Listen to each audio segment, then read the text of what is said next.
Bueno, pues muy buenas tardes, buenas noches ya a todos y a todas y muchas gracias por asistir a este último acto del programa Octubre Historia. Cerramos este programa hoy con la presentación del libro El maestro de la mano negra de Carlos Algora y tenemos aquí en la mesa a Isabel Alonso. Isabel es historiadora, profesora jubilada y admiradora del Carlos escritor y sobre todo pues amiga de Carlos y de Reyes. Reyes es maestra de primaria, ya jubilada. Y bueno, ante todo, Reyes se siente afortunada de haber compartido con Carlos 41 años de matrimonio y de haber formado equipo con él en muchas cosas. Y después tenemos a Manuel Garrucho, vecino de la localidad de Espera. Él es maestro escuela, licenciado en Historia y especialista en Historia Contemporánea, que ya estuvo en nuestro primer Octubre de Historia, hablando también de la mano negra. Así que, bueno, sin más, pues agradecer a todos y a todas vuestra presencia, agradecer a todos los participantes en este programa de Octubre de Historia, que se repite ya por tercer año y que esperamos que el año que viene volvamos a hacer y tengamos una cuarta edición, porque, bueno, desde la Delegación de Cultura consideramos que es importante que la historia tenga un papel importante en toda nuestra programación. Así que yo ya me callo y nada, los dejo con ellos. Gracias.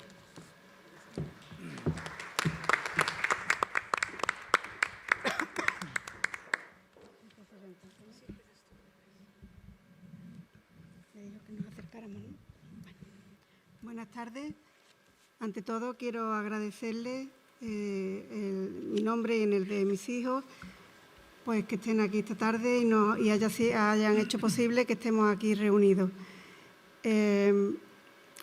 Ojalá en la silla en la que yo estoy sentada estuviera Carlos Algora, que él habría estado encantado de transmitir su vivencia, su entusiasmo durante el proceso de creación de la novela El maestro de la mano negra, que es la que se presenta hoy. Los años de creación de esta novela han coincidido con unos años muy duros de padecimiento, de incertidumbres, de supervivencia, de lucha, y al final, bueno, pues no ha podido ser.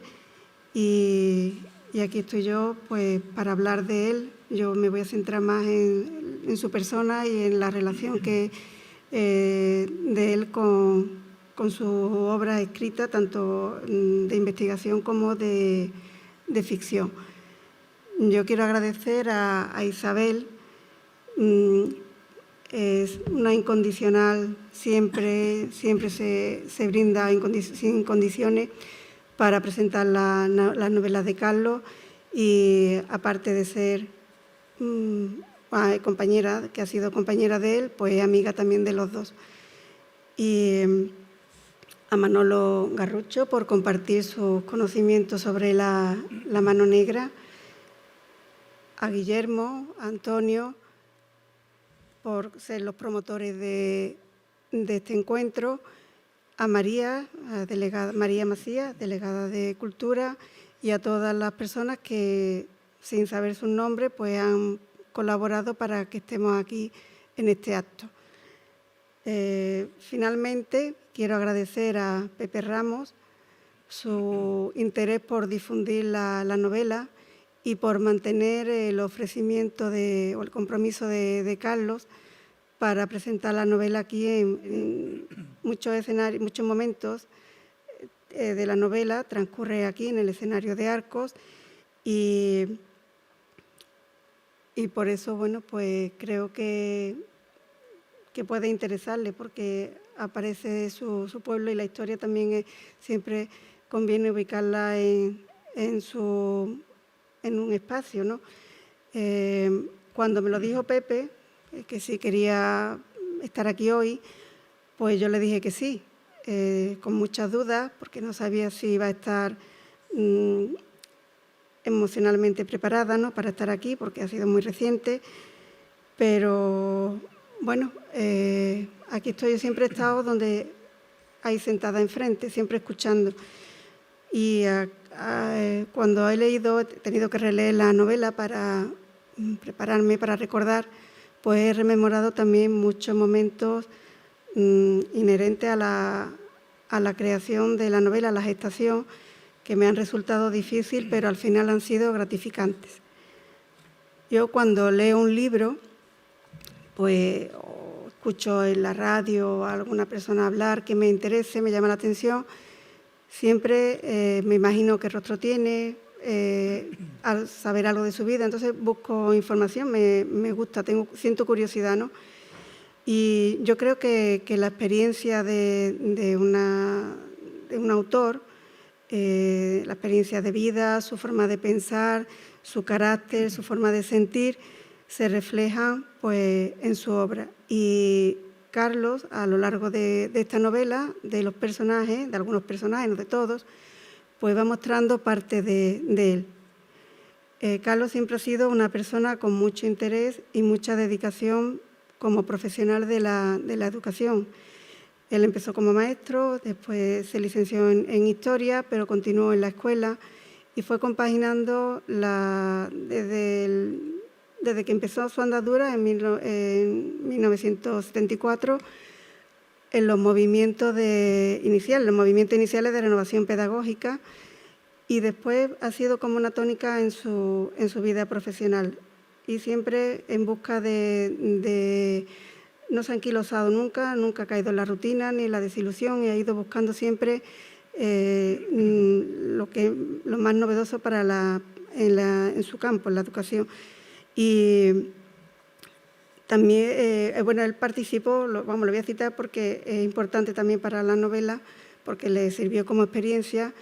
El destino definitivo, el primer destino definitivo de él fue en un pueblo pequeño de Sevilla, Marinaleda, creo que, no sé, por lo menos conocido es, no sé si lo conocen ustedes, y cuando él llegó, que llegó en 1977, pues había una situación de miseria y de analfabetismo, y él se comprometió de forma voluntaria en un proyecto de educación de adultos y de alfabetización, y contó con la ayuda de un señor chileno exiliado que había trabajado con Pablo Freire y comenzaron a poner en práctica la metodología de este pedagogo, pero no solamente para enseñar a leer y escribir, sino que ellos lo que intentaban era desarrollar en los jornaleros una conciencia crítica y al mismo tiempo dentro de la metodología utilizaban lo que era el vocabulario de los jornaleros y toda una implicación siempre en su problemática para que eso les sirviera también de motivación a ellos a la hora de aprender. Después estuvo en Sevilla, ya pasaron unos años y nos fuimos a Sevilla y él empezó en un colegio, el Colegio Rayanes, que comenzaba también su andadura ese mismo año con un proyecto de renovación pedagógica que consistía en un trabajo en equipo, pero no de un grupo de profesores del centro, sino que englobaba a todo el equipo. Y llegó a haber una metodología coordinada dentro del colectivo de profesores y fue pues, un centro pionero en Sevilla en el tema de la recuperación de niños de recuperación académica del ciclo medio, del proyecto de la integración, fue de los primeros centros de Sevilla.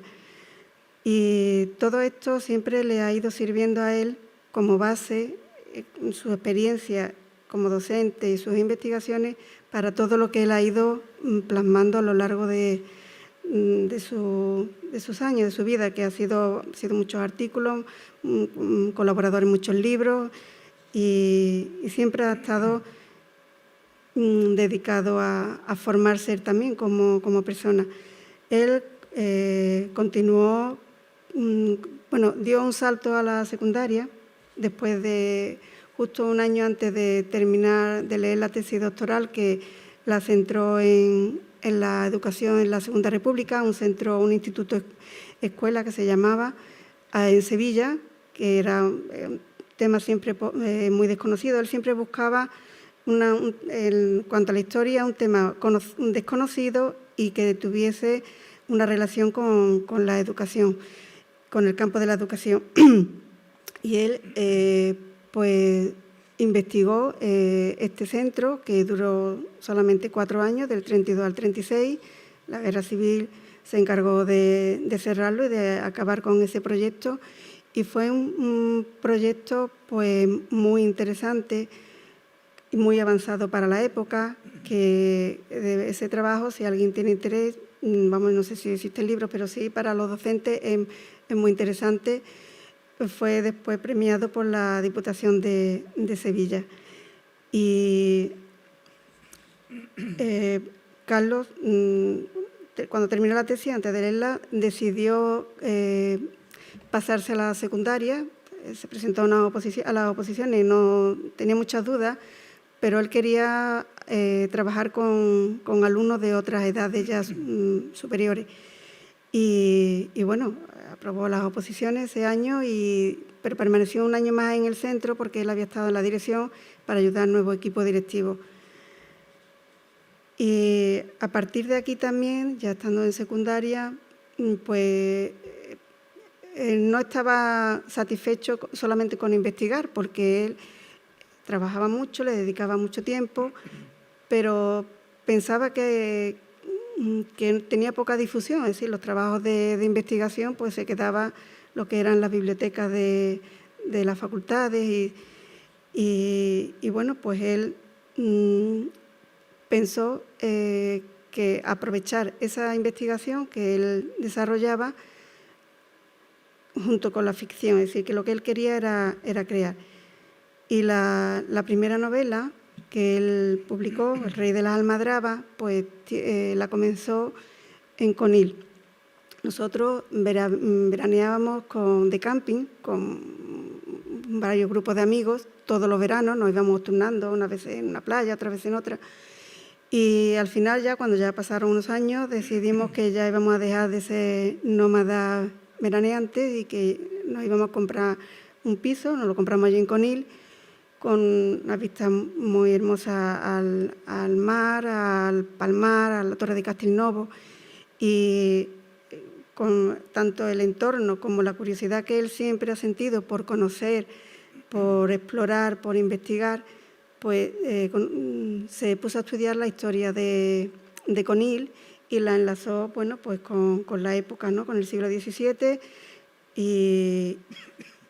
y decidió entonces centrar su novela en las almadrabas que tenían lugar aquí en Conil, en Zahara, y el mundo de la picaresca, el ducado de Medina Sidonia, toda esa trama. Y la verdad que es un libro muy interesante, tuvo muy buena acogida.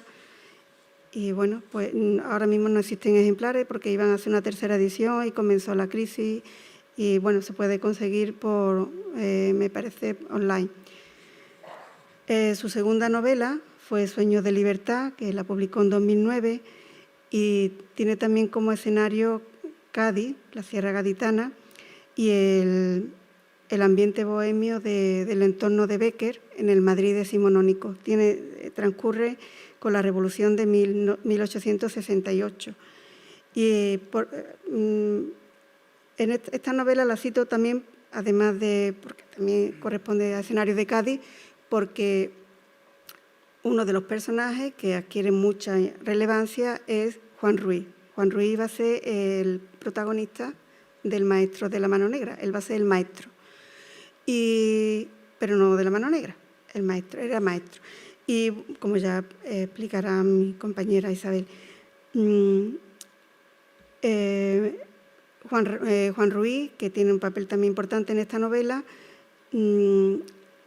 aparece en la segunda, junto también con Ramón de Cala, que también jugó un papel importante. Los dos son personajes históricos en la segunda novela, en Sueños de libertad. La del Maestro de la Almadraba, el Maestro de la Mano Negra, perdón, aparece ya un poquito al final. ¿Y por qué Juan Ruiz? Pues porque a pesar de que hay muy pocos datos sobre su vida, solamente de los que hay más al final en su trayectoria final, ¿no? pero Carlos lo hace protagonista por su humanidad. Es un homenaje a la humanidad de Juan Ruiz, que era más presentida que conocida, por supuesto, pero que Carlos se identifica mucho con él, el sufrimiento que padece Juan Ruiz en su vida, pues lo asocia Carlos mucho al suyo. Entonces, el proceso de creación de una novela es muy complejo, no solamente se trata de pensar en un espacio, en un tiempo, crear unos personajes, sino que el autor suele meterse en la mente de los personajes, y Carlos se ha metido en la mente de la mayoría para escribirlo lógicamente, pero en algunos más que en otros. Pero en el caso de Juan Ruiz, él se ha metido también en sus poros. ¿Por qué? Porque él sintió una gran empatía por Juan Ruiz, porque eran situaciones de padecimiento, de una identidad del dolor y de que él vivía, ese dolor que él estaba pasando físicamente, pues es el que imaginaba que pudo sufrir Juan Ruiz. Pero de Juan Ruiz no solamente habla del sufrimiento, ¿no?, sino que él, a través de las reflexiones que va haciendo Juan Ruiz en la novela, que la va haciendo además en primera persona, él cuando interviene, cuando habla, es siempre en primera persona, pues va desgranando su forma de pensar, su concepto de la educación, de la libertad y el amor por la naturaleza. Y en ese sentido coincide Carlos mucho con él. Es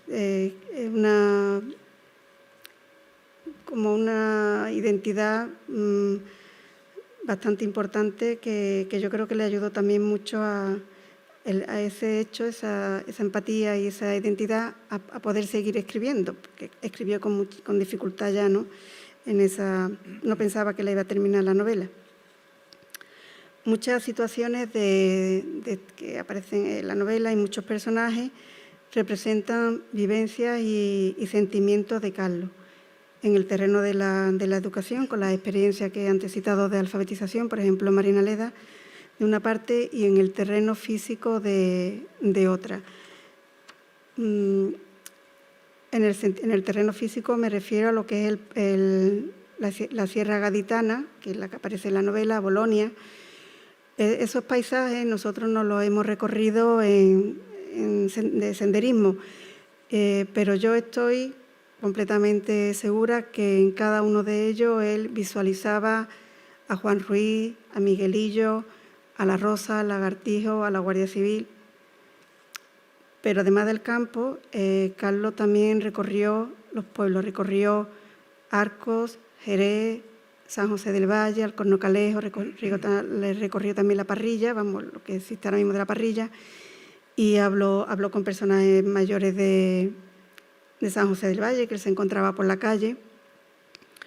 Y siempre él ha buscado investigar y el rigor histórico. Y siempre una dedicación impregnada de entusiasmo, de cariño y hasta de emoción. Imaginando a los personajes, la atmósfera de los distintos ambientes en las calles, en la plaza del mercado de Jerez, se metía en la historia para poder contárnosla a todos nosotros.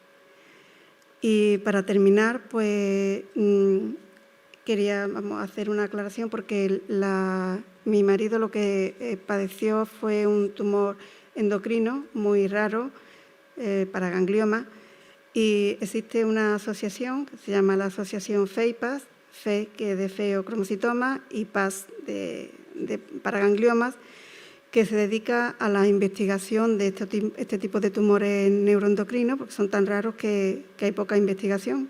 No merece la pena, a los laboratorios no les interesa, ¿no? Y se conceden becas para investigar y además también pues, se ayuda a los pacientes para determinadas pruebas, si hay que ir a Estados Unidos, a pruebas, etcétera. Entonces, pues los derechos de autor de la venta de las novelas pues van destinados a esta asociación. Y con eso pues ya termino. Muchas gracias.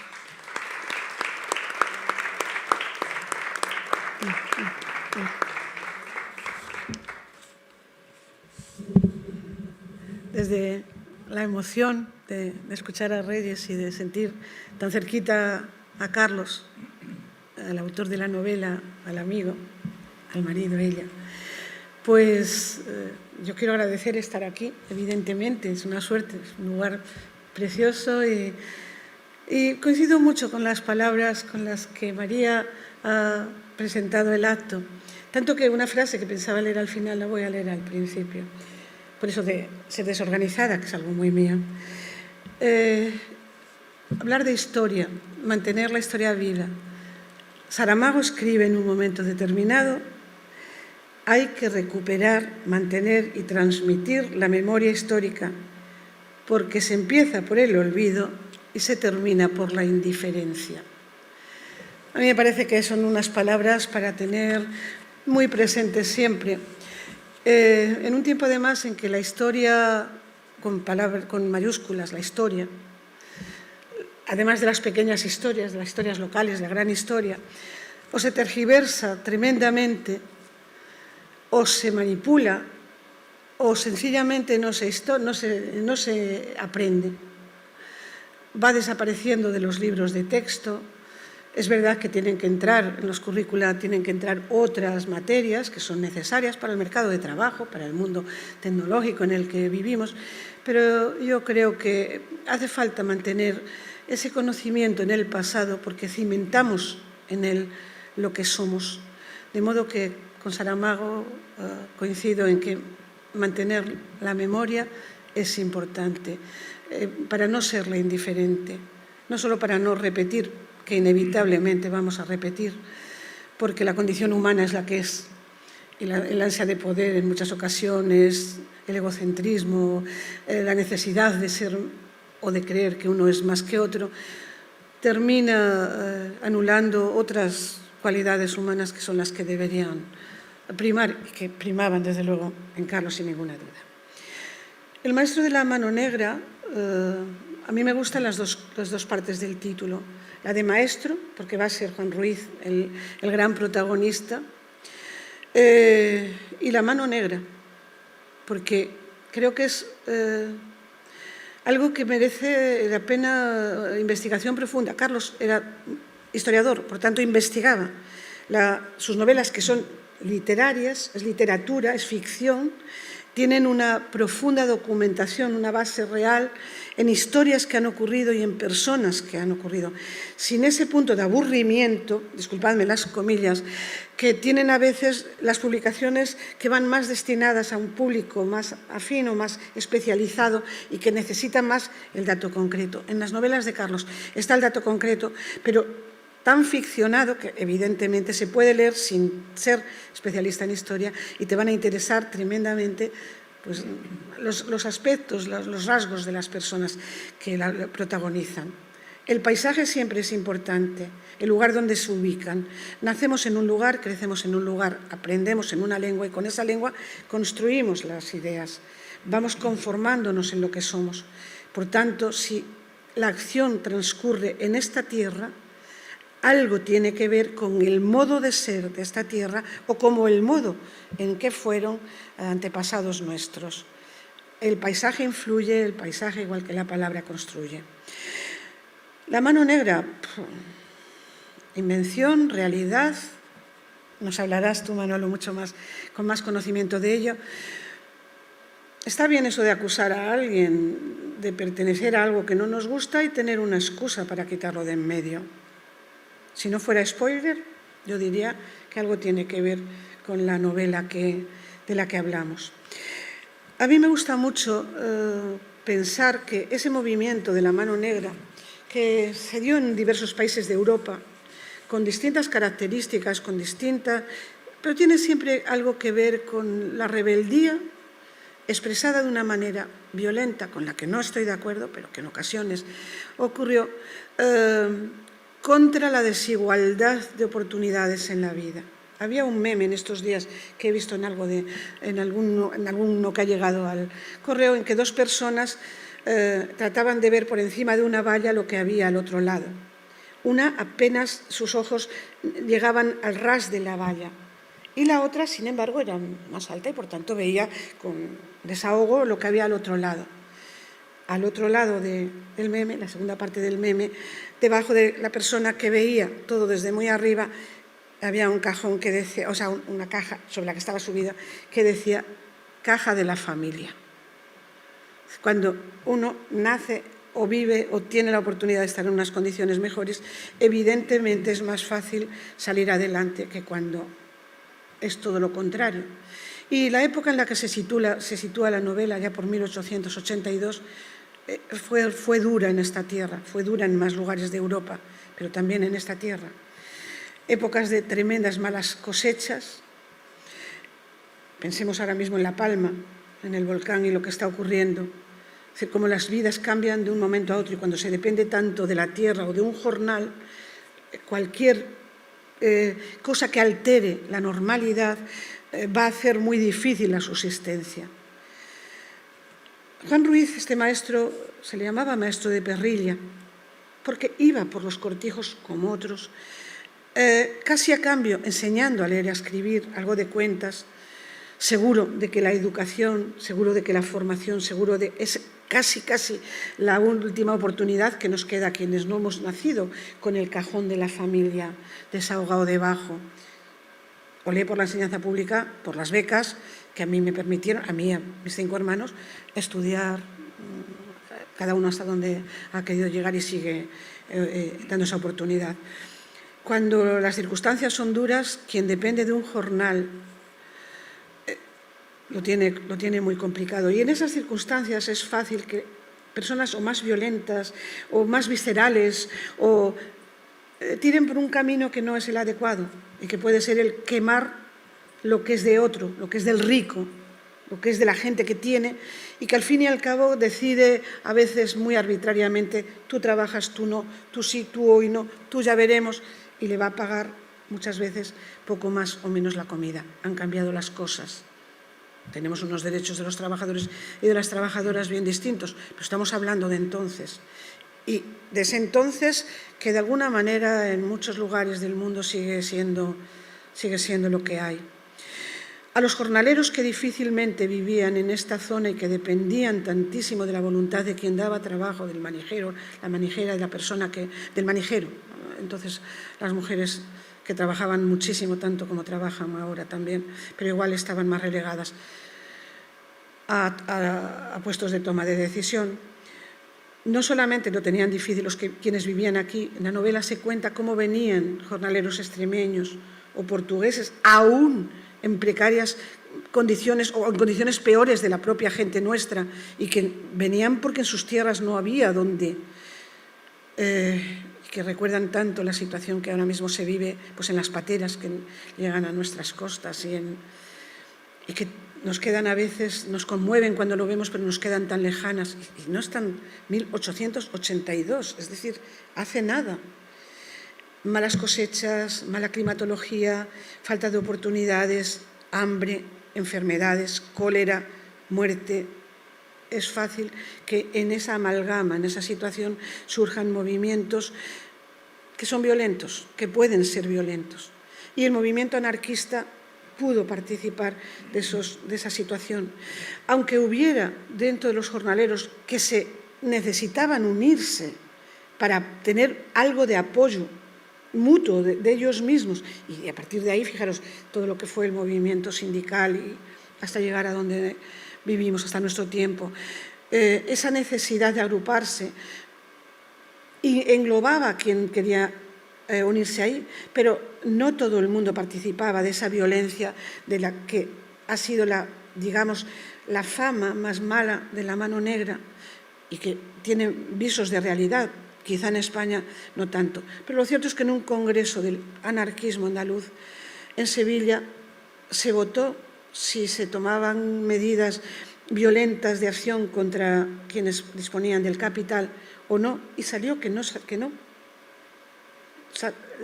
Se votó democráticamente, 1882. Nacía el movimiento sindical, el movimiento anarquista, y se votó no a la violencia, sí a las reclamaciones, sí, pero argumentando más con la palabra que con la acción violenta, que no conduce ni entonces ni ahora a nada. En la novela hay como 3 partes diferentes. Es una novela matrioska. Es una novela donde, cuando, ¿sabéis estas muñecas rusas que se abren y dentro hay otra, y la abres y dentro hay otra y dentro hay otra, ¿no?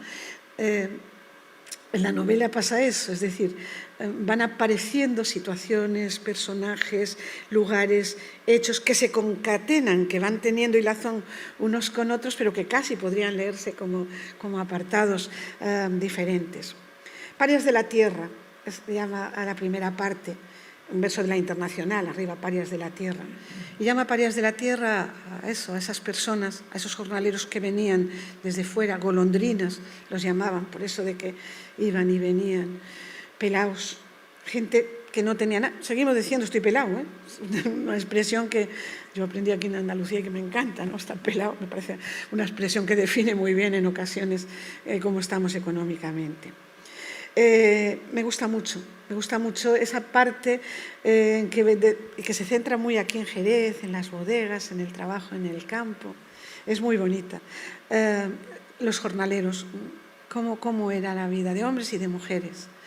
Los apodos a mí me gustan mucho en las novelas de Carlos.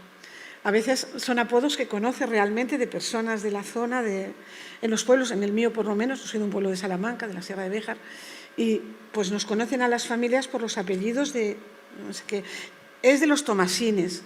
Y tú preguntas a tu madre, a tu padre, Tomasín, si yo no conozco así de la gente que conozco, de los antecesores, ¿quiénes son? No, ese era un bisabuelo de mi bisabuelo. Ah, perfecto. Pues seguimos siendo los Tomasines. Bueno, pues con los nombres además juega mucho, era un humor también muy de Carlos. Juega mucho, ¿no? Ajorcajambre, polvo alegre. Alegre polvo. Alegre polvo. Son absolutamente... Y luego esa ternura de los diminutivos, Miguelillo, a mí me gusta mucho. En algún momento, no sé, por aquí, por algún sitio lo debí de apuntar, cómo es capaz de hablar del hambre, o sea, de la penuria económica en la que se vivía. Cómo alguien saca un trozo de queso, se lo da a oler a sus hijos y ya, eso y un cachito pan, esa es la comida. Y en algún momento, a mí me suena Delibes, Acela, el olor del queso, y cito textual, es como el sudor de Cristo que alimenta, dice la madre mientras lo están leyendo. A mí me parece absolutamente descriptivo de esa crisis de subsistencia que debió de asolar y que debió de ser tremendo. O sea, yo lo he vuelto también a releer ahora y me escalofriaba absolutamente imaginarme siendo una de aquellas mujeres que vivieran en esta zona. Esa crisis importante que genera ese nacimiento del movimiento andaluz, la mano negra, sería otra de las partes de la novela. ¿Qué hace? ¿Cómo se puede salir de ella? Quien está al otro lado, quien está en donde se cena de verdad todos los días, donde no hace falta oler el queso, porque hay queso que se puede comer y a veces hasta francés, además de español, ¿no? Más de payollo tan rico. Pues reprimiendo. Y para eso se echa mano de pidamos fuerzas del orden. Y nos mandan guardias civiles de entonces, que tampoco se parece mucho ni en su actuación ni en su manera de trabajar a la actual. Y se trae a esa gente para que se pueda detener a quienes están dentro de ese anarquismo más violento, de quienes están causándoles, pues evidentemente, daño sin ninguna duda. Una viña que se quema, un cortijo que se quema, sin ninguna duda, es un horror, ¿no? Y que no tiene mucho sentido, porque al año siguiente esa viña ya no va a dar uvas, y si no va a dar uvas tú no vas a tener trabajo. Es como una cadena que no tiene ningún sentido, ¿no? Se trae se le pide al gobernador civil que mande más Guardia Civil viene, y se busca la manera de detener a estos personajes que o se les conoce, una especie de bandoleros que no tienen nada que ver con la idea de bandolerismo romántico de quien roba al pobre para dárselo al rico, para dárselo a los pobres. No sé si alguna vez eso se ha hecho, no lo sé. No. Pero bueno, es una idea romántica que se ha pintado, que se ha dibujado, que se ha descrito en la literatura. Pero no es ese bandolerismo el que se trata de reprimir en ese momento aquí. Es más bien el del saqueo, el del robo, que yo creo que se exagera mucho. Imaginaros que ahora, para cobrar un seguro, yo me inventara un accidente o que el daño que he recibido en tal o cual situación catastrófica ha sido mayor del que es. Pues yo creo que leyendo la novela, y como decía Reyes, te dan ganas de buscar más datos. Yo tengo muchas ganas de escuchar ahora a Manolo. Se exagera lo terrible como una manera de justificar la represión. Y si la represión es fuerte, yo me aseguro, o pretendo asegurarme, un tiempo de tranquilidad inmediato. Crear el fantasma de ese anarquismo violento y tenebroso, yo creo que fue una maniobra hábil para reprimir la protesta jornalera. Yo creo que es así, vamos. Evidentemente van a apoyarse en esa petición de que vengan más fuerzas del orden y que se busquen a estas personas o a estos anarquistas o a estas personas que causan daños en lugares concretos, en Ventorrillo, en un cortijo, en el crimen de la parrilla. Seguro que de esto sabéis evidentemente más que yo. Te mantiene muy en vilo la lectura. A mí me gusta tremendamente mucho. Y me llama mucho la atención, porque no cae Carlos en un maniqueísmo de estos son los buenos, estos son los malos. Buenos y malos, comillas para buenos y malos, para los dos adjetivos, hay en todos los bandos. Y nos vamos a encontrar pues gente en las fuerzas represoras muy salvaje en su actuación, muy bruta, que no piensa, y gente que todo lo contrario, que busca la verdad, que busca la justicia, que quiere hacerlo bien, incluso frente a quienes les ordenan y les mandan. Y aparece algo que luego va a tener una importancia tremenda, que es el poder de la prensa, el poder hoy diríamos, de los mass media, y de cómo ya entonces, con un periodismo casi recién nacido, en que los periódicos por fin se vendían y se leían, y más allá de un opúsculo donde se narraba una historia truculenta que los ciegos vendían de feria en feria, y cómo desde esos periódicos también se trataba de crear un estado de opinión favorable a ¿qué? A quienes eran los dueños de los medios de comunicación. Yo puedo mencionar La Sexta, la 3, el grupo de presión, el grupo de medios que queráis, y hay tanto dinero, hay tantos intereses que se mueven ahí, que se entiende perfectamente en lo actual, por ejemplo, desde la lectura de la novela, desde la lectura de un periodista que viene comisionado para asistir a todo esto y contarlo en su periódico, y que se ve obligado a tomar partido, o sea, quiere tomar partido. Interiormente, desde su propia persona quiere tomar partido, pero por otro lado le ordenan hazlo así, informa de esta manera o de esta otra, y ya sabéis lo que es un titular, y si solo leemos titulares, las barbaridades que podemos encontrarnos escritas. En algún momento le dice el director de un periódico al periodista: más sangre y menos análisis. Pedro Holgado es como se llama el periodista. Más sangre y menos análisis. Hostia, a mí me impresiona mucho, no sé a vosotros.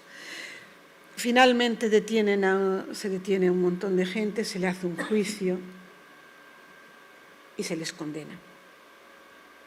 Es tremendo este episodio. Se les condena y se les ejecuta, evidentemente. Una gente de la que está ahí, detenida, ejecutada, encarcelada, en medio. Ha estado en esos movimientos violentos. Otra gente no, Juan Ruiz no estaba, pero ahí está.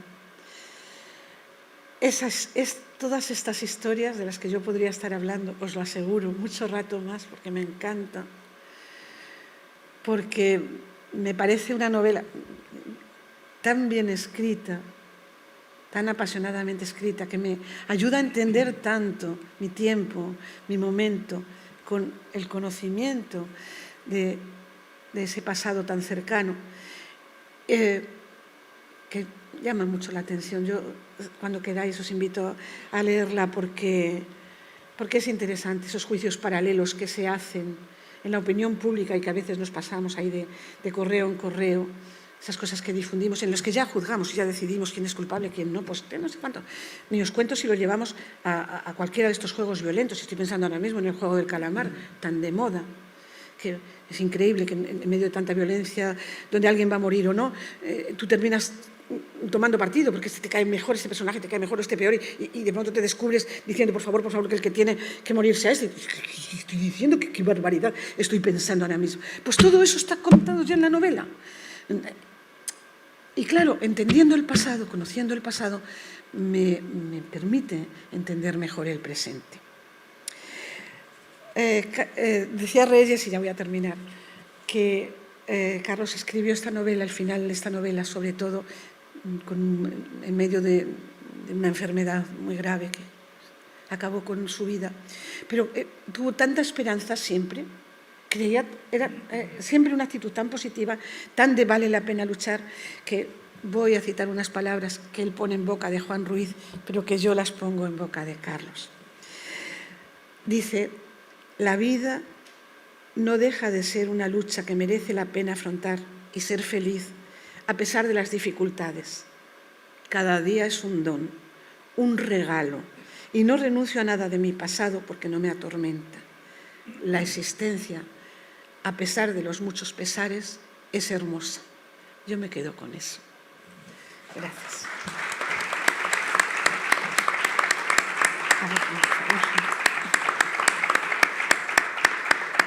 Yo no me suena al final, no puedo. Manuel, qué gusto escucharte ahora. Yo tengo poca voz, entonces dice, oye bien por detrás.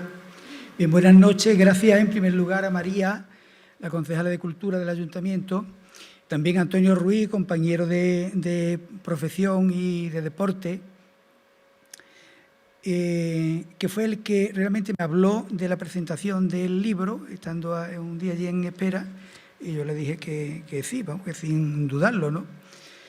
Me habló de la presentación de la novela de Carlos y además muy honrado de compartir la mesa con Reyes y con Isabel. Bien, al hilo de lo que estaba diciendo Isabel anteriormente, creo que en este tiempo ahora la situación es igual en algunos aspectos, como por ejemplo en el caso de los periódicos o de la televisión, pero en las cuestiones económicas, en las cuestiones alimenticias, cuando estabas hablando del padre que le arrimaba el queso a los niños y lo olían, me acordé rápida, bueno, y cuando lo leí en el libro, me acordé rápidamente del Buscón de Quevedo. Cuando estaba en la pensión en Salamanca, metía dentro del caldo el tocino y lo guardaba para la siguiente comida, ¿no? Este hombre lo único que podía hacer era dárselo a oler. El otro es para que supiera el caldo que tomaban, ¿no? Bien, como saben ustedes, ya estuvimos en Arco hace 2 años hablando precisamente de la mano negra y de un personaje que era natural de aquí, de Arco de la Frontera, que era Fernando Olivera.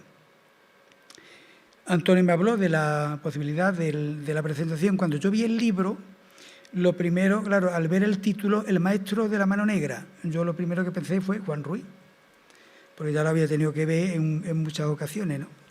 Y además creo que te doy la razón en lo que estabas diciendo de que Carlos quería meterse dentro del personaje, porque cuando estás leyendo el libro, pero además cuando estás leyendo, como he leído en alguna ocasión, los propios juicios, es la idea que tú te creas de ese personaje. Ese personaje era ajeno absolutamente a todo lo que después iba a venir, ¿no? Bien. Esa supuesta mano negra era una sociedad secreta de inspiración anarquista que venía actuando por esta zona, la zona de Jerez, la zona de Arcos, incluso en Espera, durante los primeros años los años 80 del siglo XIX. Y había permanecido rodeada por el misterio como consecuencia de las distintas interpretaciones que se hacían sobre su realidad o no realidad. Pero, ¿qué era realmente la mano negra?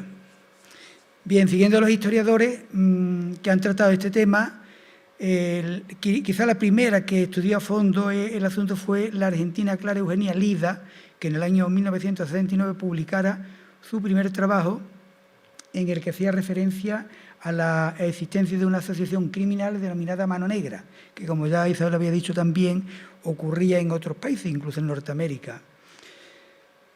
Para ella, los crímenes de 1883 en la zona de Jerez y sus alrededores fueron una excusa para aceptar un fuerte golpe al extremismo agrario. Yo personalmente pienso que no solamente al extremismo agrario, sino al sindicalismo agrario. O sea, no había que ser extremista. Desde el gobierno lo que se intentó fue aplacar el movimiento obrero, no el extremismo. Creía ella que unos delitos comunes nunca probados, por otro lado, dieron origen a todo lo que se desencadenó posteriormente. Admitía, sin embargo, que una organización con ese nombre sí existió. Y se basaba en la aparición de dos documentos. Uno era el reglamento de la Sociedad de Pobres contra sus ladrones y verdugos, y el otro era el que se denominaba Estatuto. El primero de ellos apareció en el Archivo General de Palacio y el otro, casualmente, lo encontró un guardia civil debajo de una piedra y se conserva en el Archivo Municipal de la ciudad de Jerez. Clara Lida consideraba que ambos documentos eran del tiempo de la clandestinidad sindical, anteriores, por lo tanto, a 1881, en que Cánovas Sagasta accede al poder y a partir de ese momento deja un poquito más de mano libre para que los obreros puedan organizarse. Otro autor, el norteamericano Glenn Wagoner, decía que era dudosa la existencia real de esa asociación. Jack Morris llegaba incluso más lejos. Decía que todo lo que se había probado en los juicios de la mano negra era mentira. Demetrio Castro, al fin, se centraba en la situación de hambre de la que Isabel también estaba hablando anteriormente y de protesta social que se dio en esta zona, sobre todo tras la calamitosa cosecha del año 1882. Y apuntaba a la hipótesis de que la Mano Negra fuera una sociedad de resistencia creada por militantes anarquistas en los años anteriores a la legalización de las organizaciones obreras que, como digo, comenzaron a partir del año 81, de 1881.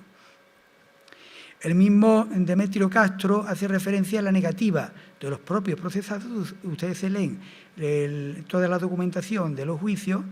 Ellos, la primera vez que escuchan hablar de la Mano Negra es estando en la cárcel, o sea, antes ni remotamente. Diego Caro cree, por otro lado, que esta situación de hambre en aquellos momentos condujo a que las calles de las principales poblaciones, ciudades y pueblos andaluces, ¿no?, se vieran invadidas por decenas de familias jornaleras dedicadas a pedir limosna o trabajo de puerta en puerta, e incluso los ayuntamientos. Yo sí he tenido documentación, por ejemplo, del Ayuntamiento de Espera del año 92, de 1892, donde los jornaleros se reúnen delante de la puerta del ayuntamiento, le piden al alcalde pan, porque no tenían pan que comer. El alcalde, de acuerdo con los panaderos, libra una cantidad de dinero para que repartan ese pan a los jornaleros que llevan tiempo que no comen. Si llueve, no trabajan, no comen. Pero es que muchas veces cuando hay trabajo para unos determinados, unos cuantos, no para todos. Eduardo González Calleja, sin embargo, opina que la Mano Negra existió y actuó. Consideraba que pudo ser una asociación clandestina que había estado relacionada con la FTRE, es decir, la Federación de Trabajadores de la Región Española, en la provincia de Cádiz, donde realizaron distintos asaltos a cortijos, robos, destrozos de cosecha y otros actos de bandidaje. Yo conozco bien la documentación de los juicios que se hicieron en Espera, los que hay en Espera, quitando a dos. Uno que fue un asalto con escopeta en una viña, de la que se llevaron poco dinero y dos gallinas que además se la comieron aquella misma noche. los condenaron a un montón de reales que tuvieron que pagar. Los otros eran por hurto o por robo. El robo era más grave que el hurto, ¿no? Solamente. Y una que era el juicio contra la Asociación de Espera, que era el sindicato, los componentes de la Asociación de Espera pertenecían al sindicato de la FTRE. Si ustedes leen también toda la documentación de los juicios, verán siempre la palabra federación. La mano negra aparece cada vez que el juez o alguno de los intervinientes pregunta por la mano negra.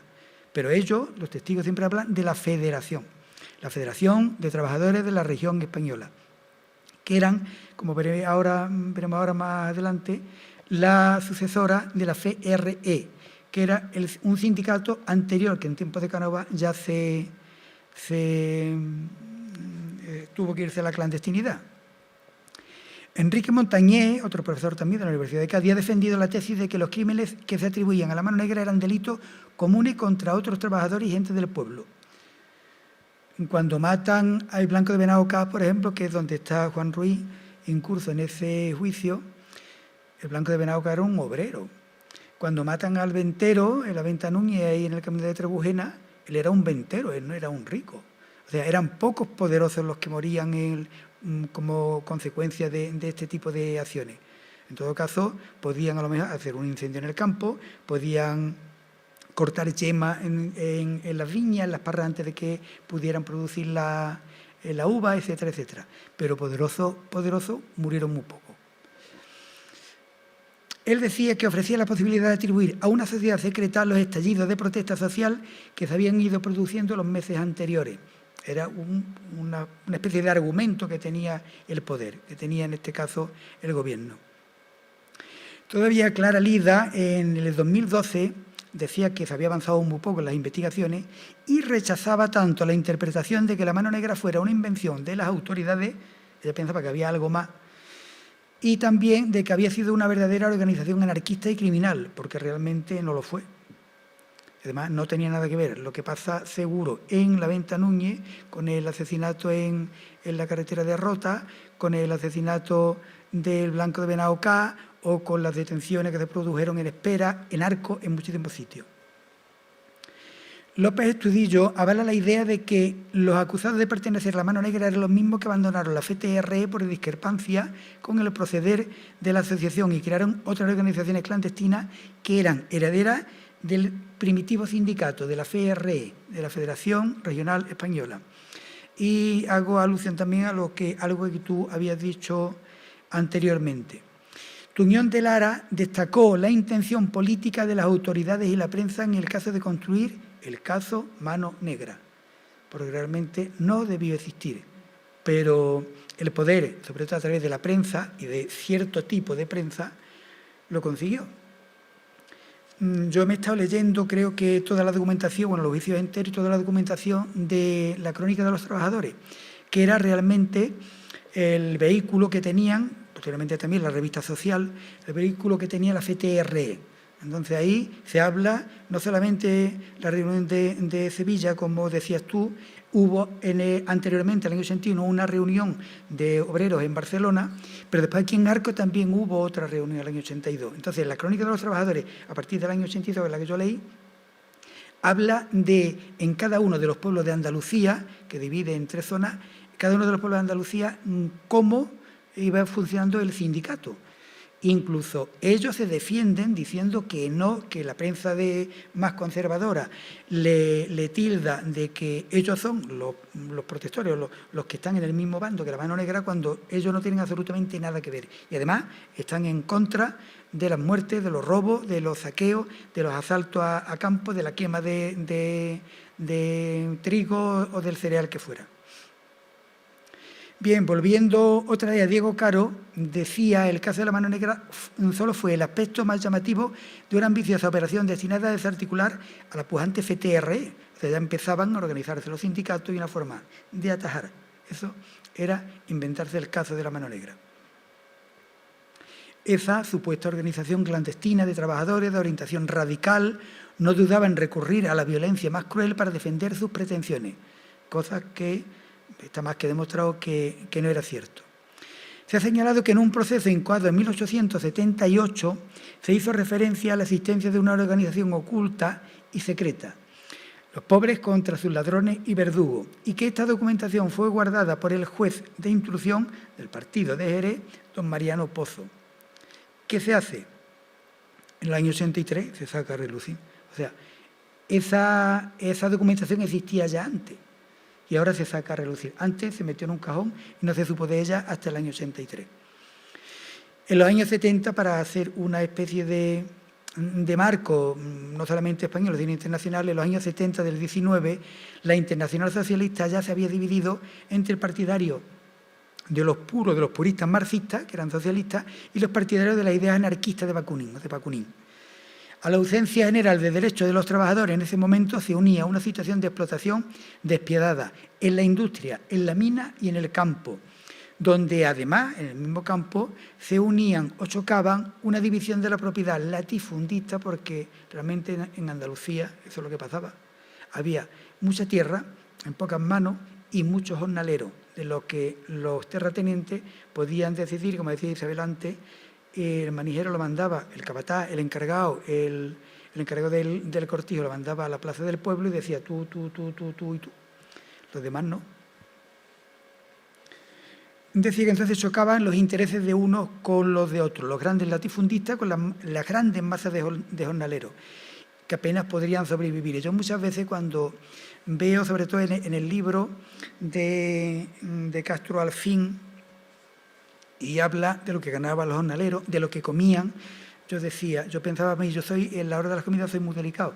Pensaba, si yo hubiera sido jornalero, yo duro 3 días, porque es que después de que tenía poco para comer, aquello que podía comer, bueno, o lo comía a la fuerza o me moría.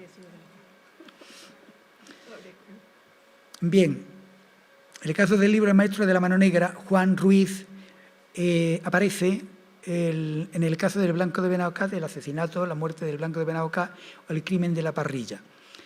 Este hecho probablemente no se trató de otra cosa que de un asesinato interesado por deuda, pero al producirse en el seno de una célula anarquista, que además después posteriormente dieron mucho, la revistieron de un halo que realmente no tuvo, y en las condiciones del momento en los momentos que estaban viviendo, los comentarios, los cotilleos, las noticias de los periódicos, las tertulias, etcétera, la situación se fue saliendo de mano, ¿no? El proceso de la mano negra levantó gran interés en el extranjero, particularmente por las circunstancias que lo rodearon y por su trasfondo político. Hay publicaciones inglesas, publicaciones francesas, incluso en Suiza, en las que se habla de la mano negra, ¿no? Cuando se hace la pena de muerte en el Plaza del Mercado en Jerez, aquí hay corresponsales franceses tomando nota de lo que allí está pasando. ¿Los hechos cuáles fueron? Pues Bartolomé Gago Campos, alias el Blanco de Benaucá, formaba parte de una asociación de trabajadores para auxilio mutuo, que era propia en cada uno de los pueblos, pero esos eran miembros de la FTRE, no eran de una célula de la mano negra, ni mucho menos. Y estaba a la dirección de una comisión organizadora. La Audiencia Provincial de Jerez, una vez que se desarrollan el juicio, estimaba acreditado que los afiliados a la asociación se encontraban vinculados a sus decisiones. Quiere decir que ellos pensaban que lo que acordaba esa comisión se tenía que cumplir, incluso aunque fuera la pena de muerte. De la comisión organizadora, que tiene intervención en este caso, formaban parte los procesados Francisco Corbacho, que era el presidente, y su hermano Pedro Corbacho Lago, que era el vicepresidente, pero realmente era el que mandaba. De los dos hermanos, Pedro era el que decidía. Es lo mismo que el caso de los gemelos, de los mellizos, que hay uno que es el que manda, el que decide. Incluso si se leen ustedes mucha documentación que hay de esto y de estudios que se han hecho de él, Pedro convence al hermano de que él se declare culpable para que a él no le pasara nada. Al final, fueron ejecutados los dos. Y otros 2 miembros de la comisión eran Juan Ruiz Ruiz, alias el maestro, que era secretario, y Roque Vázquez García y algunas personas más que eran vocales. El fiscal del caso concluye que los últimos días de noviembre o 1 de diciembre del año 82 se reunieron en la casa de Juan Ruiz Ruiz en Alcornocalejo, cerca de San José del Valle, estos 4 miembros que he nombrado anteriormente, Francisco y Pedro Corbacho, Roque, Vázquez y Juan Ruiz, pertenecientes todos a una sociedad secreta y acordaron la muerte de Bartolomé Gago Campo, que sería a la postre, él era primo de 2 de sus ejecutores. Comunicaron la resolución a los miembros de la sociedad para llevarla a cabo. La resolución escrita se entregó a Roque Vázquez, la escribió, dice la acusación, la escribió Juan Ruiz, de su puño y letra, la entregó a Roque Vázquez, que la llevó el día 4 de diciembre a Bartolomé Gago de los Santos, primo del Blanco de Benaucá, que estaba al frente de los asociados en San José del Valle. Esa tarde, Bartolo Gago de los Santos dispuso que su hermano Manuel entretuviera la taberna Francisco García Gutiérrez a Bartolo Gago, al primo, que lo entretuviera allí, porque había que ir avisando a todos los demás para llevarlo a un sitio donde iban a ejecutarlo. El día 4 de diciembre del 82, un jornalero de nombre Bartolomé Gago Campo fue disparado por la espalda y, una vez caído en el suelo, degollado. Los hechos tuvieron lugar en el denominado Arroyo de la Plantera, en el partido judicial de Jerez de la Frontera. Conforme a la declaración de los hechos probados, se dice en el juicio, en la documentación del juicio, el 4 de febrero del año 83, se encontró un cadáver sepultado en el lugar denominado El Algarrobillo, en el distrito rural de San José del Valle, en el término de Jerez de la Frontera. El hallazgo del cadáver se produjo en virtud de la información obtenida a partir de confidentes y de las averiguaciones practicadas por la Guardia Civil. Aquí tiene una importancia fundamental el teniente Oliver el capitán Oliver y el teniente Monforte, que era de la Guardia Rural de Jerez. Fueron 2 personajes de cuidado en este caso. Aparecen en el libro, además, explicando bien cómo se las gastaban. El cadáver fue identificado como el de Bartolomé Gago Campo, hacía ya un tiempo que había muerto, más conocido por el Blanco de Benaucá, y el que lo hizo fue su hermano. Lo reconoció por las ropas que aún le quedaban. El cuerpo fue sometido a la preceptiva autopsia. Los médicos pudieron apreciar lo que he dicho anteriormente: 2 tiros por la espalda, uno de perdigones y el otro de bala, y degollado con un cuchillo con algo cortante, pero que por lo visto lo cortante no fue, lo mortal fueron los 2 tiros. Bartolomé Gago había estado durante un cierto tiempo al servicio de los hermanos Corbacho, que tenían una cantidad de tierra ahí en el valle. En virtud de un préstamo le debía una cantidad estimada, según dice la documentación, entre 1.040 y 1.060 reales. Al parecer, Bartolomé contaba con un documento acreditativo que guardaba. Además, la audiencia también estimaba probado que Bartolomé Gago, por su propia cuenta, había empezado a elaborar una porción de tierra perteneciente a los Corbacho. Se la había arrendado.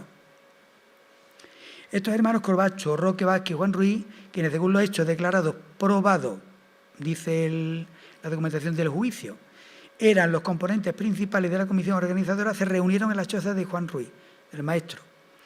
Y tras discutir la conducta de Bartolomé Gago, que estimaban era contraria a los intereses de la sociedad, del sindicato, de la asociación o de la federación, se dictó en su contra decreto de muerte que redactó de su propia mano y como secretario Juan Ruiz, y que firmaron los hermanos Corbacho como jefe y designando como ejecutores a los miembros más jóvenes del Valle.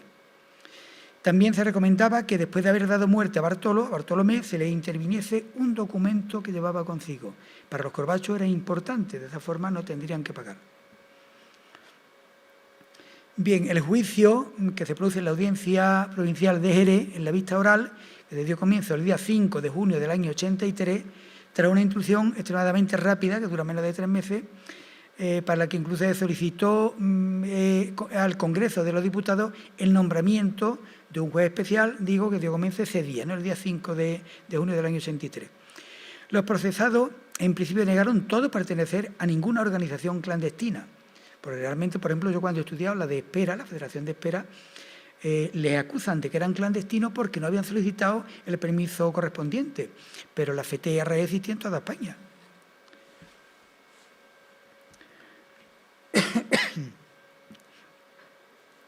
Los procesados afirmaron rotundamente que la primera vez que oyeron hablar de la mano negra fue cuando estaban detenidos en la cárcel. O sea, antes ni por asomo. No sabían nada de mano negra. Por su parte, algunos de ellos dijeron que sus declaraciones en el sumario eran el producto de la presión a la que habían sido sometidos. Incluso él, Juan Ruiz, lo dice también, que él había declarado anteriormente una serie de cosas por el miedo que tenía cuando le hacían las declaraciones, porque entonces las declaraciones, actualmente creo que los presos tienen unos derechos que en aquel momento ninguno, ¿no? Y el que salía de una declaración, muchas veces los familiares no lo conocían, no lo reconocían siquiera, de cómo llevaba el cuerpo y cómo llevaba la cara. El Ministerio Fiscal se le dictó la pena de muerte para 15 de ellos. La audiencia de Jerez dictó sentencia el 18 de junio, poco después de ese año. Condenó a muerte a Pedro y Francisco Corbacho, a Bartolomé y Manuel Gago de los Santos, los primos del Blanco de Benauca, a Cristóbal Fernández Torrejón, a José León Ortega y a Gregorio Sánchez Novoa como autores de un delito de asesinato con premeditación y alevosía, y a Juan Ruiz, a Roque Vázquez, a Antonio Valero Hermoso, a Salvador Moreno Piñero, a Gonzalo Benítez Álvarez, Rafael Jiménez Becerra, a Agustín Martínez Saiz, a Cayetano de la Cruz. Este pobre lo veremos más adelante, se ahorcó en la cárcel. Como cómplice de un delito de asesinato, se le castigó a la pena de 17 años y 4 meses de prisión. Por ahora, Juan Ruiz se salvaba de la pena de muerte. Absolvía a José Fernández Barrio, que era natural de Borno, y a Juan Cabeza Franco, al primero por concurrir los hechos de las circunstancias eximentes del miedo insuperable. Uno de ellos se volvió loco. Y al segundo por no tener ninguna participación en los hechos porque realmente no la tuvo. Bueno, Juan Ruiz lo que se le acusaba de que él era el que había escrito, porque era el que sabía escribir. Pero él realmente no tuvo nada que ver, ni en el momento del acto ese ni en ninguno más. El Ministerio Fiscal, como interpuso con recurso de casación, estimaba que todos los procesados, excepto Fernández Barrios de Borno, eran autores del delito, todos tienen que tener penas de muerte. Bien, sorprendentemente, el Tribunal Supremo dictó sentencia el día 5 de abril del año 84, de casi un año después, y confirmó las 8 condenas de muerte anteriores y, para sorpresa de la mayoría, el Tribunal Supremo estimó el recurso del Ministerio Fiscal y dictó condena de muerte también contra 8 restantes.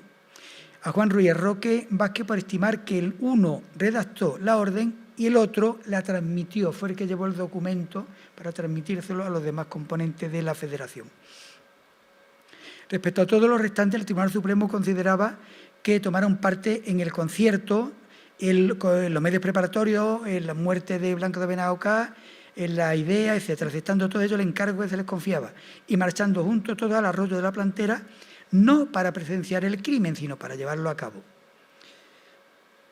El Supremo estimaba que no solo cooperaron moralmente en la organización del hecho, sino que tomaron parte material y directa en la consumación, aunque fueran 2 los que dispararon y 1 el que degolló. Bien, tengo que decir también que después se había propuesto al Consejo de Ministros la conmuta de la pena, se le conmutó de los últimos 8, le conmutó a 7, pero no a Juan Ruiz. No sabemos por qué, porque seguramente porque Juan Ruiz era el más instruido de todos y quizá el que más daño podía hacerle todavía al gobierno, porque él sí sabía qué era la Federación, él sí sabía lo que era el sindicato. Bien, una vez centrado en el tema, debemos hablar de él, de Juan Ruiz. ¿Quién era? Porque Carlos ha hecho un libro, un libro amplio, y tenemos que saber quién era Juan Ruiz. Juan Ruiz había nacido en Écija, él no era de Arco, pero era vecino de esta localidad. Sus padres se llamaban Juan y María Ruiz, los dos. Se casó con Francisca Vargas y tuvieron 2 hijos, José y Rafael, y una hija, María Leonor, que nació estando él en la cárcel. Siguiendo la documentación del proceso, Juan Ruiz, él mismo, confiesa que trabajó aquí en Arco en consumo hasta 1881, en que se marchó al Cornocalejo, cerca de San José del Valle, donde se desarrollan los hechos, para dar clases a los niños del lugar, contratado por los hermanos Corbacho, aunque él no tenía título. Era de los maestros. En mi pueblo, por ejemplo, hay una calle, que es la calle del Niño Manuel. El Niño Manuel era un maestro rural que no tenía carrera, incluso a lo largo del juicio aparece también la documentación diciendo, no me acuerdo si era la Escuela de Magisterio del momento, diciendo que Juan Ruiz no tenía título, que sería maestro, pero no era maestro con título. Bien, este hombre, como digo, el de Espera, tiene una calle allí. A lo largo del tiempo, bueno, este hombre murió los años 70 y tanto, ¿no? Ya en plena transición. y el ayuntamiento posteriormente decidió ponerle una calle porque había ido de campo en campo enseñando a aquellos que no podían venir al pueblo a la escuela. Bien, decía que siguiendo la documentación trabajó aquí en Consumo en Arco, se marchó en el año 61 al Alcorno Calejo, donde trabajó con los Corbachos para dar clase, lo contrataron ellos para dar clase a los niños de aquella pedanía. Preguntado en qué época se fue y con qué motivo fue al Valle a dedicarse como maestro de escuela, Alcorno Calejo dijo que, habiendo estado empleado en el ramo de consumo aquí en Arco, siendo amigo del padre de Manuel Vargas Carmona, que fue uno de los que intervino también, le aconsejó que se viniera allí al Alcorno Calejo, donde podría trabajar y ganar alguna cosa más como maestro de escuela, llegando a tener 15 a 20 niños. Él mismo en su declaración dice que llegó a tener hasta 20 niños de media en su escuela. Bien, declaró además que él conocía a todos los demás que intervenían en el juicio, que el día 23 de noviembre último, al oscurecer de dicho día, se presentaron Francisco y Pedro Corbacho Lago en su choza, en un terreno que labraba en el sitio de Alcorno Calejo, en el término de Jerez, y le manifestaron que era conveniente deshacerse del socio Bartolomé Gago porque combatía la sociedad de que formaba parte. Ellos tenían una serie de normas muy estrictas a la hora de beber, a la hora de abusar de mujeres, etcétera, etcétera. Aquel que se saltaban las reglas podían expulsarlos perfectamente. Aquí llegan a más, y dicen los hermanos Corbacho que incluso a la muerte, ¿no? Decía que combatía la sociedad de la que formaban parte disputando con los Corbachos respecto a la legalidad de sus actos y de sus propósitos. O sea, Juan Ruiz no estaba de acuerdo en aplicarle la pena de muerte a este hombre. Veía que aquello era excesivo, ¿no? Que simplemente con expulsarlo de la Federación era suficiente. Procuró, por medio de reflexión, evitar lo que intentaban, pero estos tenían otros motivos de resentimiento con Gago. Como secretario de la Federación del Valle, escribió una orden dirigida a los dos primos del difunto, llamados Bartolo y Manuel Gago de los Santos. En esta orden, todo esto que estoy diciendo ahora es lo que aparece a lo largo del juicio. La orden la firmaron ambos como presidente y vicepresidente de la Federación, el Consejo Local, y encomendaron dicha misión a Bartolo Gago y a su hermano. Y como decía, el que la escribió fue él, y Vázquez el que la llevó. Bien, en la primera documentación Juan Ruiz habla incluso de, parece ser, que porque por los palos que le estaban dando, o habló más de la cuenta, o el amanuense que tomaba nota escribía más de la cuenta, ¿no? Habla de algunos de ellos incluso con el número que tenía dentro de la Federación. Por ejemplo, Pedro Corbacho dice que tenía el número 4, no recordando el número que tenía Francisco. Y él, como secretario, su número era Corbacho tenía el 8 y él tenía el 4. Juan Ruiz aseguraba que no asistía a la ejecución de la sentencia, la que tuvo lugar a los 3 o 4 días de aquella reunión y que después supo por lo que los Corbachos le contaron. Manifestaba también que se hizo socialista y entró en la Federación expresada en abril del año anterior, habiendo aprendido las ideas que profesaba y defendía en la Revista Social, periódico que se publicaba en Madrid y recibían los Corbachos por correo que venía desde Jerez hasta el Valle, hasta San José del Valle, aconsejándole esto, que entre los tres fuesen los fundadores de la Federación del Alcorno Calejo. En relación a los reglamentos decían que no existía más que los acuerdos del Congreso de Barcelona, del que hablábamos anteriormente, del año 81, y cómo se acordaba castigar la mala conducta de los asociados. Sin duda los Corbachos creyeron que debían ejecutar aquella pena de muerte, cuando en Barcelona, y ya Isabel lo había dicho antes, y en Sevilla, eso no es lo que se acuerda, ¿no? Porque pensaban que Blanco de Benauca era muy dado a las mujeres, había tenido problemas con más de una mujer, incluso con una sobrina de ellos. Y se había metido en una ocasión debajo de la cama de una sobrina de los Corbachos, a la que dio un susto muy grande. Que se acordó la muerte de Bartolomé Gago en unión de los Corbachos, extendió y firmó con su número la orden porque quería cumplir con su deber como secretario. Pero digo, esto es lo que decía en la primera declaración, posteriormente decía que no, que eso a él se le habían impuesto. Preguntado si una vez acordado por los tres se tomó parecer o consentimiento a los demás afiliados, por qué conducto se transmitió la orden y qué se hizo, Juan Ruiz contesta que una vez firmada se la guardó Pedro Corbacho, ignorando lo que sucediera después, y cree seguramente que la orden se rompió, pues tales eran las instrucciones que se tenían. Preguntado por otros motivos que tuvieran para acordar el hecho, si los Corbachos debían alguna cantidad a Bartolo, claro, ya el juez sabía y el fiscal sabía, y entonces preguntaban, sabía que los Corbachos le debían dinero al Blanco de Benauca. Juan Ruiz decía que él, el motivo lo desconocía. Fue la mala conducta que decía tener Bartolo, de la que hablaba entre los afiliados, lo que preocupaba principalmente a Juan Ruiz, a Roque Vázquez García y a los Corbachos, por lo que estuvieron discutiendo las medidas que tomarían para castigarle, hasta que se reunieron aquella noche del 23 y acordaron que era necesario darle muerte, recordando que en este momento que también asistió a esta reunión Roque Vázquez. Como digo, que él muchas veces, bueno, al principio dice una serie de cosas que realmente, posteriormente, confiesa que no, que lo hizo, si lo hizo obligado. Tenía oído que existían cuentas entre Blanco de Benauca y los Corbachos, y aunque creo que le debían al Blanco alguna cantidad, pero él ignoraba los pormenores, no sabía nada más. Juan Ruiz también hablaba, preguntado quién le aconsejó que entrase a la federación. Juan Ruiz decía que algo de ello hizo la aconsejó un tal Massimino, vecino de Ubrí, que aparece durante el juicio también, que estuvo alguna vez, este tal Massimino estuvo en el Valle haciendo propaganda, y que entre los afiliados del Valle recuerda que Bartolo Gago de los Santos, Manuel Vargas, Carmona, Roque Vázquez García eran decuriales o jefes de grupo. Estaban divididos, lo mismo que las de Espera, lo mismo que las de cualquier pueblo, en decuria. O sea, se dividían de 10 en 10, cada uno tenía su número. Cuando tenían reuniones, ellos no hablaban de fulanito con su nombre y apellido, ellos hablaban de su número. Número 4, número 7, número 18, el que fuera. Que ignoraban las relaciones que esta federación tuviera con las de Jerez, no habiendo visto que tuvieran tampoco correspondencia en relación con Sevilla u otros puntos, salvo Madrid, que estaba en relación directa con el director y redactores de la revista social, del periódico.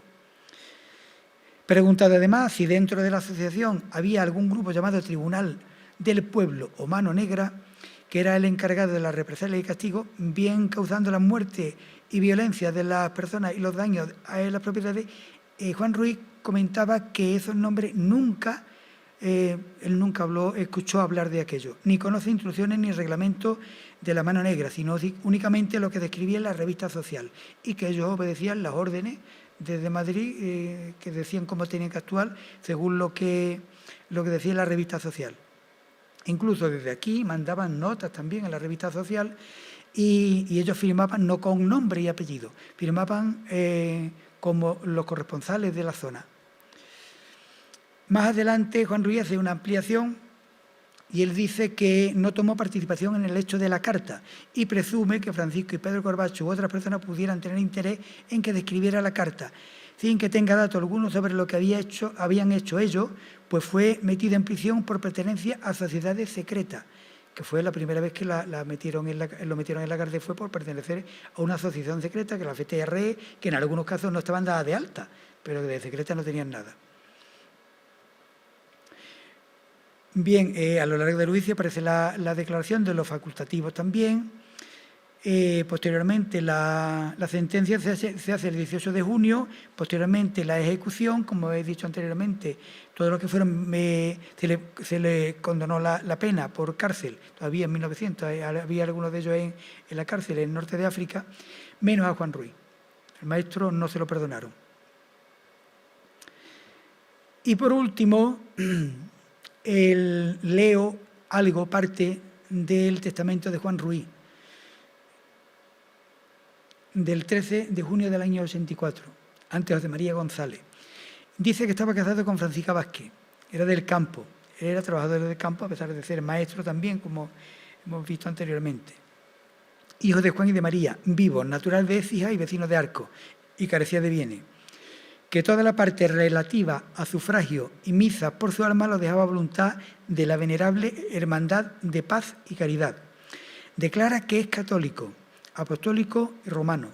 Declara que tiene por su hijo a Juan José Rafael y María Leonor. A Juan José era uno, José Rafael otro, los dos varones, y María Leonor Ruiz y Vázquez. Deja por heredero a su mujer e hijo, ordena y encarga la educación de sus dos hijos, Juan José y José Rafael al presbítero Salvador Martín Arnedo. Fíjense ustedes que estamos en 1884 y solamente pide que eduquen a sus 2 hijos. A la niña por lo visto no tenía derecho. Y eran testigos del testamento vecinos de Arcos de la ciudad, don Juan Antequera y Coca, don José Durán y Camacho y don José Antonio Benítez y Navarro. Y nada más. Hay muchísima más documentación sobre el juicio, pero eso me parece a mí que cansará al público. Muchas gracias a todos por haber acudido y por la atención. Muchas gracias.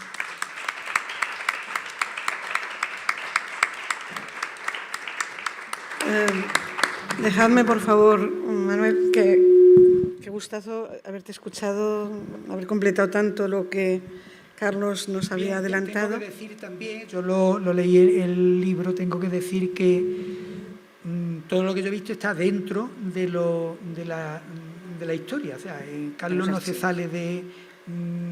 aunque el libro es una novela y hay a lo mejor distintos hechos que se novelan, pero lo relacionado con el caso del Blanco de Benauca, no, del juicio no se sale.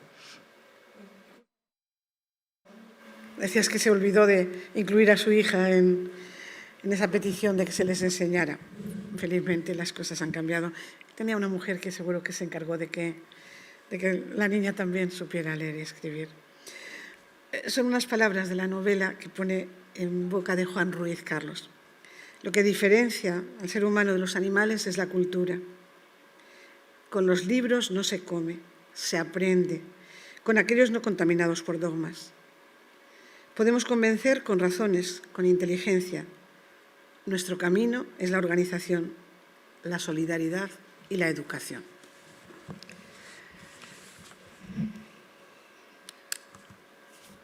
¿Nada? Nosotros.